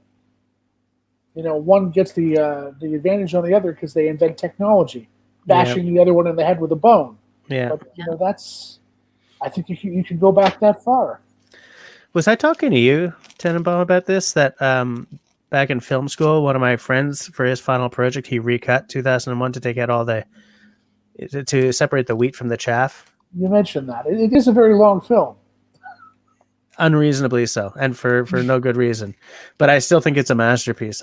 He's one of my all-time favorite auteur filmmakers. Which movie? 2001. A Space Odyssey. Yeah. I'm not sure if I saw that. It's a classic, but the thing about it is that it's from a period when people had longer attention spans. Yeah. So, I mean, you show that film to a teenager these days, and they are not going to make it through 5 minutes. Forget it. They're not going to make it. Because it takes 90 minutes before that film even starts. Yeah. And for them, that's like, well, that's a lifetime. I could have done 20 things in that period. Yeah. For me, the quintessential, the ensign of that flapping in the wind is the scene where that spaceship is docking for like a half hour. Da da da da da da da da. And like, I grew up in the 70s and the 80s, so I have the attention span, but I'm still like, just dock. Get in. Step out of the ship, please. I'm gonna have to go watch that. It's a towering don't be work. in a rush. You got to have 3 hours where you got nothing else you need to do. No, you didn't eat it. Bottle of red wine. I was gonna say bottle of something and really relaxed. For sure. Do you know how many times I watched Titanic growing up and The Green Mile and those long movies? I watched them over and over and over again. There's a cartoon from back in the day called Land Before Time. Okay. Yeah. And this was absolutely a film made for a previous generation's attention span. Now, Camille doesn't know any different. She loves the movie. Jasmine, who was born in 81 and grew up in sort of what I call MTV filmmaking, right? Everything's tuck, tuck, tuck, tuck. Flash cut. Cut. Yeah. She can't watch it. She's like, it's driving me crazy, La. And Camille she didn't do that, right? She's not she's not old enough to have developed that sort of attention span thing yet. So she loves the movie. She'll sit there and watch it. I'll sit there and watch it. We watch a lot of Studio Ghibli, and it's also, even the new ones still have that sort of slower cut to them that, Camille and I will watch and we'll love and we'll sing the songs and I almost said her name. And the madame is like, guys, please, I'm leaving the room. I'm going to go watch something on my phone. And it's not because people are dumber than they used to be. It's because they've grown up used to a much quicker. By the way, just to connect this briefly to something we were talking about before, when I teach in the classroom, I can talk for 30 or 45 minutes, and that works because we're there together. Yeah. You can't put a 45-minute video on the web and expect students to watch it. They don't work that way.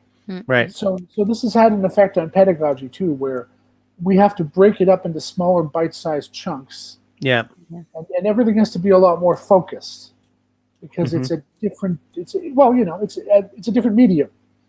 Yeah. McLuhan would tell you you've got to sort of adapt to the medium or think about what the medium is saying. Yeah. This is the same thing here. I've noticed in it's YouTube, changed the way I teach. Yeah. it changes the way that I create too on YouTube. It changes a lot. Because, I mean, I look at my analytics, and if you drag it just like a second too long, people are gone. Well, that's the interesting thing about YouTube. 10 minutes is a long video. 10 minutes is kind of where I'm happiest too. And it's funny because I used to be happiest at around an hour. And I will still, like, if it's a Ray Mears video that was on the BBC, I sort of switch into it's a TV show mentality. So I'll just, like, granted, I'll be washing dishes or whatever, but I'll let it happen. But, like, a straight up YouTube video from, like, a YouTuber who I watch all the time, I have a hard time hanging out for an hour. Longer than an hour is almost impossible. Like some guys put out like a 3-hour, oh my gosh, no. A towering work of magnificence, but I can't do it. Yeah. Or you do it in many sittings? I have a hard time with doing it in many sittings. So Well, for the same reason, I don't watch half a movie and then watch the other half later. I just can't. It's helpful that YouTube is assisting you by putting an advertisement in every 5 to 10 minutes now. So you don't have to worry about it. So when you can walk away and take a pee or make a cup of tea or something and come back. I do want to be, because we're at 11 o'clock now. I think we're at 2 minutes past, but I do want to point out what Dale queried here. He said, a little food for thought. Have humans gone from being a product of evolution to being the driver of evolution? And I wonder if in some ways that might be a case. And I'm tweaking on this because I had read somewhere years ago about a species somewhere that may be evolving due to what we've done to them, shall we say. But I don't remember any of the specifics, and I don't know if this is a widespread thing or if it's just like... No, that's often true. There are human-based selection pressures that are changing species. A perfect example is moths through Industrial Revolution. Moths that used to be white that become gray and black because of soot have been evolved by our pressure to make them evolve. Interesting. And that's just one example. There are many examples of human modification of the environment that have changed organisms. Didn't I read last year that we have an organ in our body, la rate, or something like that, Jesse? What's la rate, our organ? That's like many. Is it the spleen? Is it No. the spleen? I don't And think it's one organ in our body that we don't use anymore for unknown reasons, and I guess there's the appendix, but it's not clear whether or not we use it. I saw this. It was on the news last year that there's one organ in our body that is just being eliminated. Yeah, I think we're talking about the appendix. The thing is that some people have a theory that the appendix is actually important for immune system responses that we don't completely understand. So I don't think that's universally agreed upon. Yes, I get what you're saying, but Simon just said that I'm right. The rat is the spleen. There you go. Isn't that because we used to eat raw meat? You definitely need your spleen to fight infection. People without spleens have much worse outcomes in terms of their long-term health. You can, just like having one kidney, you can live without a spleen, but you don't live well without a spleen. Okay. Yeah. I don't know. What I saw in the news was that they were starting to see some more cases of just people being born without spleens.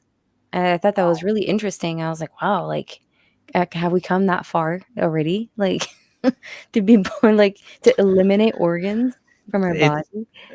It's funny because that strangely reminds me of a thought that I had last night, I think. Because I was getting ready for bed and I was taking off my glasses. I was putting my stupid CPAP machine on. Oh. And I was like, when you say the word cyborg, people think about a guy with like a metal arm. But no one thinks about your grandfather who's got a pacemaker. True. No one thinks about someone who's got like a cochlear implant or whatever, so that they can.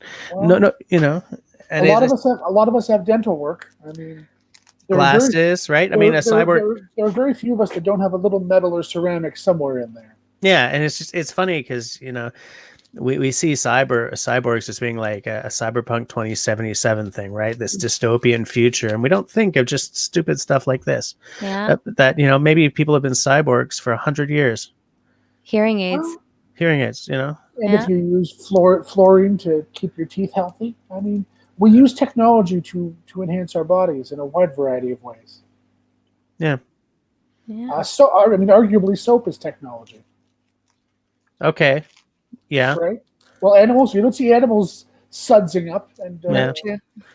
Getting all like, ooh. All right. On Yeah, they that take thought, blood baths. well, yeah. On that thought, I guess we should let it go. Hey, We've gone way off before the rails. before we leave, I saw Dennis say something, and I thought that was really important. He said, "Just remember to tell everyone that you love them every day." I thought that was sweet, and I thought it was worth reading and mentioning because it's true. I didn't even see that. And it's funny because I have a much harder time saying that to people than I used to. It's weird. Like I've as my days of hitting the forest have slipped behind me, I have become so much less pleasant, shall we say. And I have a hard time saying that to people now, but Yeah. I should really get back in touch with that part of myself, I think. Because I overlook that all the time, Yeah. All right. On that maudlin note, thanks to everyone who's hung out with us for the past couple of hours. Thanks to Mallory and Tenenbaum for coming on. Always nice to see you guys on my screen. It's also great to see you guys in the side chat. And we had a good group with us here tonight. A group I hope to see. I don't know when Christmas is, so I don't know if I'm doing another one of these on next Tuesday or not. 10 days. 10 days to Christmas. Okay, so I've next Tuesday. So I guess between now and next Tuesday, everybody stay safe, stay healthy, stay sane, be kind, and as Dennis and Mallory say, if you got loved ones, let them know. Yeah, relax, stay loose. All right. Thanks, everyone. See you next time. See ya.